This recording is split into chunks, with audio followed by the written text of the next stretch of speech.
অবশেষে অযোধ্যায় কাঙ্ক্ষিত রাম মন্দির উদ্বোধন হচ্ছে চলতি মাসের 22 তারিখ। আর এই রাম মন্দির উদ্বোধনকে কেন্দ্র করে অযোধ্যা সহ গোটা দেশে এই মুহূর্তে বিভিন্ন কর্মসূচি গ্রহণ করেছে বিশ্ব হিন্দু পরিষদ সহ বিভিন্ন সংগঠন। এরই অঙ্গ হিসেবে বৃহস্পতিবার কোচবিহার শহরের 16 নম্বর ওয়ার্ডে বাড়ি বাড়ি গিয়ে আমন্ত্রণপত্র তুলে দিলেন রাম মন্দির সেবা ট্রাস্টের মাতৃশক্তির সদস্যরা।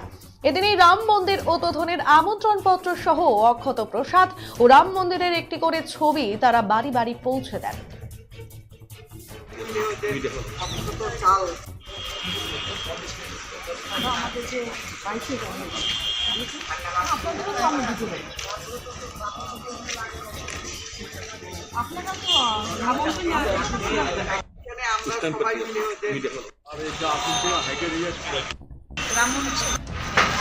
রাম মন্দির সেবা ট্রাস্টের পক্ষ থেকে আমরা মাতৃশক্তিরা বেরিয়েছি।